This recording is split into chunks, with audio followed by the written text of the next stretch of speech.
Mes frères, mes sœurs, je vous salue. Je remercie tous celles et ceux qui vont écouter cette vidéo.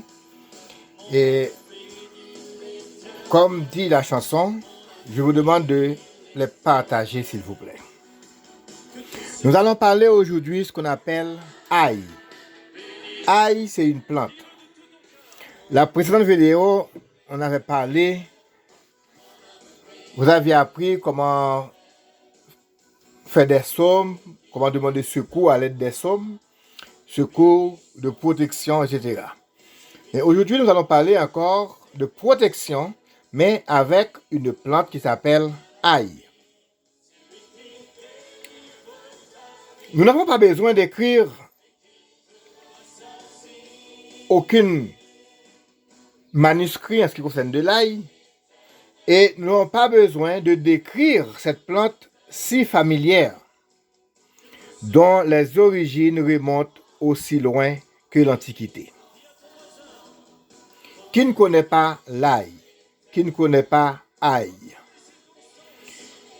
Ail, nous pouvons dire, il y a beaucoup de propriétés. Et le plus important, c'est que l'ail possède des propriétés médicinales. Les Chinois dans l'Antiquité se servaient de l'ail pour traiter la lèpre, la tuberculose, ainsi que l'anémie. Donc vous voyez comment, dans l'Antiquité, les Chinois d'abord et d'autres savaient comment utiliser l'ail dans leur traitement. Et à une certaine époque, on s'en servait pour soigner la coqueluche en frottant la poitrine afin de la libérer de la congestion. Donc, on prenait l'ail et puis on frottait sur la poitrine. Donc, ça chasse, ça se libère et ça libère de la congestion. L'ail, c'est une plante, mais c'est aussi une plante dangereuse. Ça veut dire, quelqu'un qui a par exemple, sa tension est très basse, il est déconseillé de manger tous les jours de l'ail. Car l'ail baisse la tension. Quelqu'un qui a une tension élevée, eh bien, peut manger de l'ail parce que ça baisse la tension. Mais si c'est déjà baissé, ne mangez pas de l'ail parce que ça va baisser encore. Et une personne qui a un problème de tension, eh bien, peut manger une gousse d'ail tous les matins et ça va l'aider considérablement. Manger de l'ail régulièrement est censé alléger les douleurs arthritiques.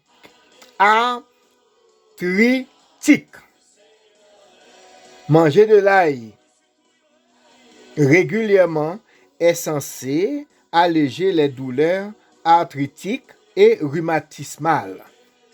Donc, ça veut dire que manger de l'ail, une personne normale qui n'a pas de problème de tension, de pression bas, pression haut, eh bien, cette personne, en mangeant de l'ail, ça va lui aider beaucoup avec les douleurs arthritiques et rhumatismales. Retenons aussi que jusqu'à la Première Guerre mondiale, donc la Première Guerre mondiale dans les années 2015, 16, 17 et 18, eh bien, la médecine n'était pas encore si populaire. Mais à l'aide de l'ail, on traitait les blessés de l'époque. Le jus de cette plante était utilisé comme antiseptique pour nettoyer les plaies et les coupures. Les plaies, car les soldats étaient obligés de se coucher parfois. Un soldat, c'est normal. Dès qu'on tire, eh bien, il est obligé de ramper. Donc, parfois, c'est dans les bois. Eh bien, on utilisait le jus d'ail, eh bien, pourquoi? Comme antiseptique pour nettoyer les plaies les coupures pour protéger de l'infection. Ça veut dire, si vous marchez dans les bois, et puis vous avez une blessure, ou n'importe où vous avez une blessure, vous pouvez écraser de l'ail, eh bien, vous nettoyez avec. Vous nettoyez la plaie avec de l'ail. Ça va brûler un moment, mais ça va passer. On dit que l'ail est riche en soufre, ce qui constitue un élément important quant à ses propriétés de guérison. Quand vous avez des coupures, vous passez de l'ail, vous écrasez l'ail, vous passez sur la coupure, ça sert à nettoyer, ça sert de l'antiseptique pour nettoyer les plaies. Et on dit que l'ail est riche en soufre, ce qui constitue un élément important quant à ses propriétés de guérison. Chaque plante, là où je vais venir avec ça, chaque plante a un dieu. Chaque plante a un dieu. Et chaque plante, comme on dit, il y a deux genres, genre masculin ou genre féminin, eh bien, chaque plante a un genre. Et chaque plante a un dieu. On dit un déité a un dieu. C'est pourquoi, si vous voulez faire l'expérience, si vous avez un arbre dans votre cour, eh bien, chaque jour, vous allez à l'arbre, vous lui parlez.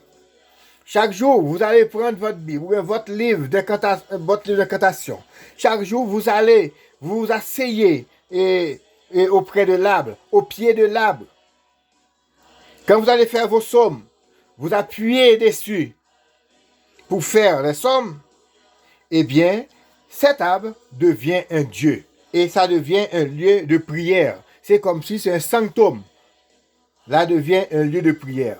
Et à chaque fois que vous allez en ce lieu de prière, vous allez trouver vraiment ce que vous cherchez.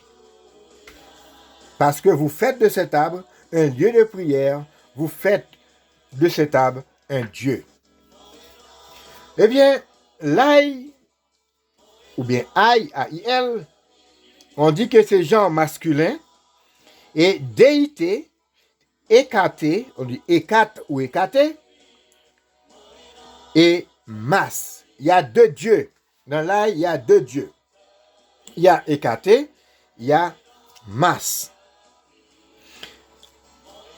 La propriété magique de l'ail, c'est ça donne la protection, ça donne la guérison et on peut l'utiliser dans l'exorcisme.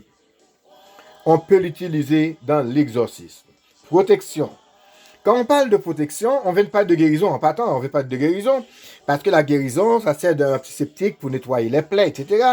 Mais ça sert aussi de protection.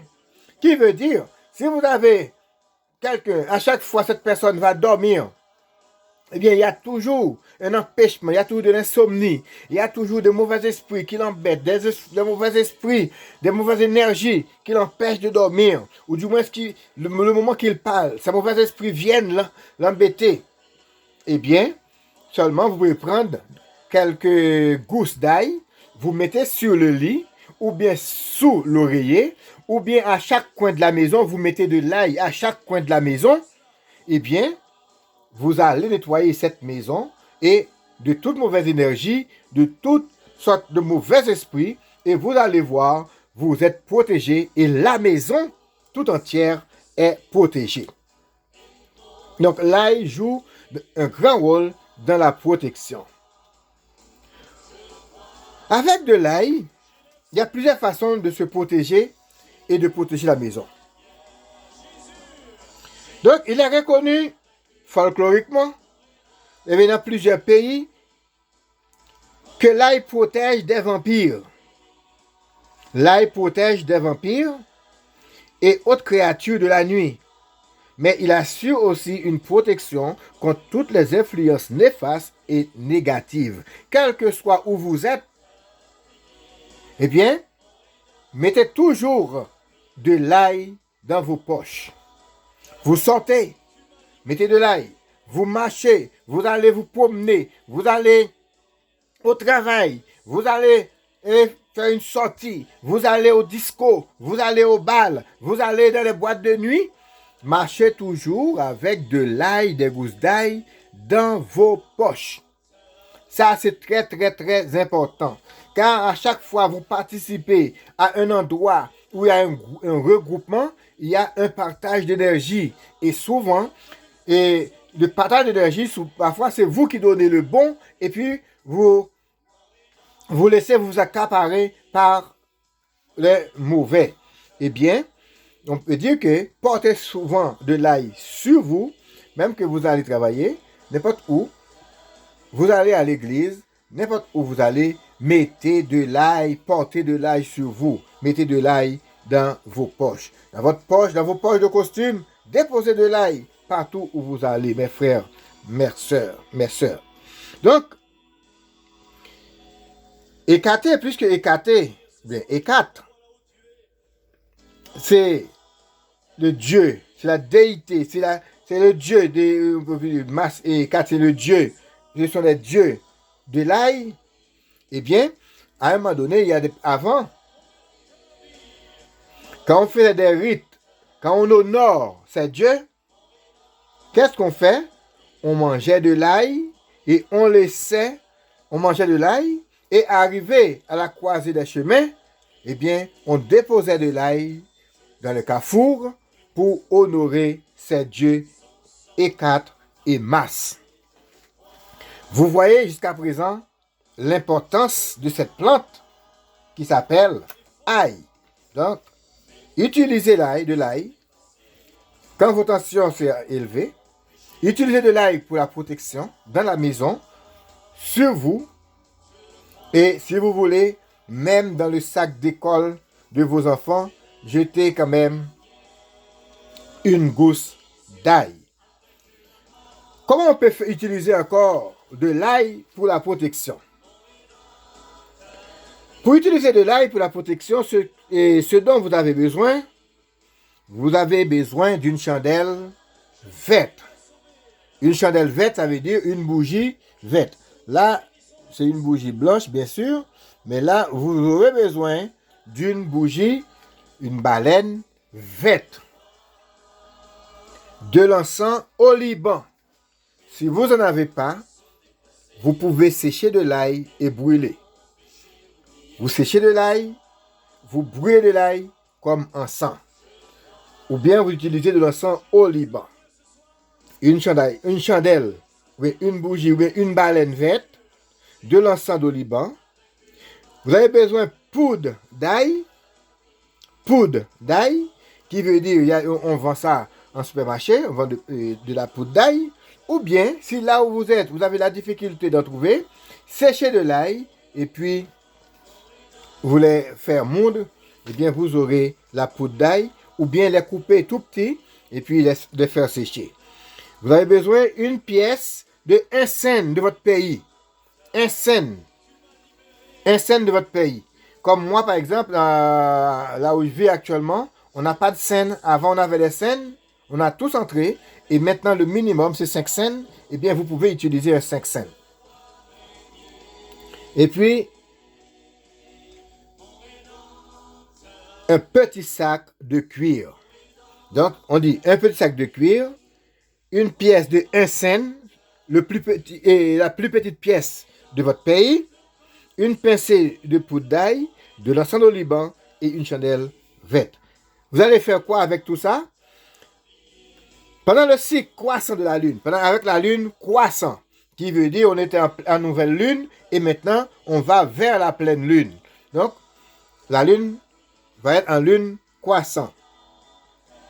Allumez la chandelle verte, allumez l'encens au Liban, dans un petit sac de cuir, le petit sac de cuir que je vous avais dit comme ingrédient, dans un petit sac de cuir, placez la pièce de monnaie, le 1 cent, ou la pièce de cent, et la pièce de monnaie, et la poudre d'ail, puis placez le sac dans la fumée. Passez le sac de la fumée, de l'encens, dans l'encens 7 fois en 10 ans à chaque fois. Vous entendez? Vous déposez au moment pendant le cycle croissant de la lune, vous allumez une chandelle verte, vous allumez l'encens au Liban, vous prenez le petit sac de cuir, vous mettez là-dedans la pièce de monnaie et vous mettez là-dedans aussi de la poudre d'ail. Et puis, vous passez le sac dans la fumée de l'encens 7 fois. La première fois, vous passez, vous dites, qu'Ekat m'entende, que sous son auspice, je me rende, afin que ma protection soit assurée contre les présences visibles et invisibles. Vous repassez et le sac sur la fumée de l'encens une deuxième fois, vous dites qu'Ekat m'entende, que sous son auspice je me rende, afin que ma protection soit assurée contre les présences visibles et invisibles. Vous repassez une troisième fois, qu'Ekat m'entende, que sous son auspice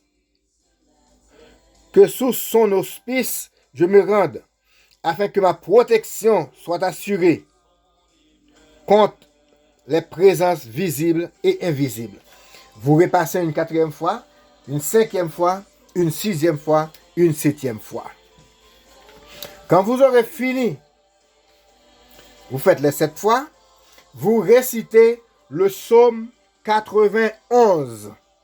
Le psaume 91 avec son intelligence Yesher, I majuscule E C-H-E-R.